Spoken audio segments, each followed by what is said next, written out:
আমি এই প্ল্যাটফর্মে কমেডি করতে এসেছিলাম, কিন্তু এখন দেখছি দিনের শেষে আমার লাইফটা ট্র্যাজেডিতে ভরে গেছে। কালকেই বাড়িতে ঢোকার পর যখন নেটটা অন করি, দেখি মেসেঞ্জারে একটা মেসেজ এসছে, আমারই পরিচিত। আমায় বললো, কী রে, তোকে তো দেখলাম ছেলের সাথে মোমো খাচ্ছিলি। তা আমি বললাম, ডাকলেই পারতে, ওটা তো আমার ছেলেই ছিল, না ডাকার কি আছে? তুমি অত কষ্ট করে বাড়িতে গিয়ে নেট খরচা করে আমায় বলছো আমায় দেখেছো, ওখানে তো বলতে পারতে। ব্যাস, ফেসবুকের যে সবচেয়ে দামি রিয়াকশন আছে, ওই যে লাল পান্তুয়া 4টে চলে এলো। বুঝলাম অসন্তুষ্ট হয়েছে,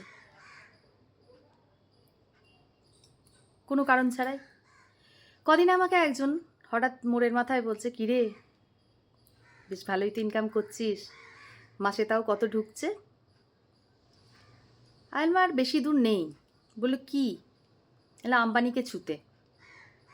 ব্যাস, 4 মাথার মোড়ে থেকে কর্পূরের মতো উধাও হয়ে গেল। কোন মোড় দিয়ে যে ঢুকে গেল বোঝা গেল না। মানে বুঝলাম যে বলা যাবে না, বলা বারণ।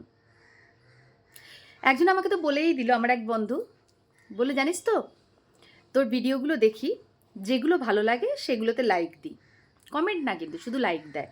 তার জন্য মানে আমি কৃতজ্ঞ, সত্যিই কৃতজ্ঞ। কিন্তু আমি বললাম, হ্যাঁ আমি জানি ফেসবুকে একটা জায়গায় আছে যেটা দেখা যায়, সেখানে দেখাচ্ছে 87% আমার নন ফলোয়ার্স আমাকে সাপোর্ট করছে, আর 13% ফলোয়ার্স মানে পরিচিতরা।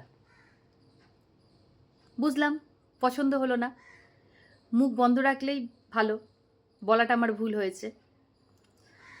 আশ্চর্য রকমের আমার এক বান্ধবী, সে আমায় বলল, কী রে তুই কখন সময় পাস এত? আমি তো নিঃশ্বাস নেওয়ার সময় পাই না। তা আমি বললাম, কী রে তাহলে তুই আছিস কি করে রে, তোর তো এতদিনে এখানে থাকার কথাই নয়। বলছে মানে? আমি বললাম, গিনিস বুকে খবর দিলে তোকে তো তোর নাম আগে তুলতো, গিনিস বুক অফ ওয়ার্ল্ডে তোর নামটা আগে উঠতো, যে নিঃশ্বাস ছাড়া বেঁচে আছিস তুই, অতিমানবের মধ্যে পড়ে গেলি। বুঝলাম মুখ বন্ধ থাকলেই বেশ, খুললেই শেষ। তার পছন্দ হয়নি। সবচেয়ে প্রবলেমের বিষয় কি জানেন? আমার অ্যাকাউন্টে যারা সিসিটিভি হয়ে রয়েছে তারা কিন্তু কেউ কোনো রকম অ্যাক্টিভিটিসে নেই, কিন্তু তারা সিসিটিভি হয়ে বসে আছে। তারা বেরোবেও না, আর আমি তো তাদের বার করতে পারবো না, বার করলেই অসুবিধা। আর যেসব সিসিটিভিরা এখন আমাকে রিকোয়েস্ট পাঠাচ্ছে, তাদের রিকোয়েস্টটা দেখলে কি হচ্ছে জানেন? মনের মধ্যে ফ্ল্যাশব্যাকে ভাবছি, বাস ঝাড় তো আছে, এখন তো দেখছি পুরো বাস ক্ষেত দেখতে পাচ্ছি আমি।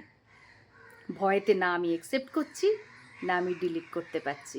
আমি ঠিক ওই মাঝামাঝি না ঝুলে আছি, ঝুলছি পেন্ডুলামের মতো। কি বলবো, আমার মনে হয় ওই লাইনটা আমার জন্যই তৈরি হয়েছিল।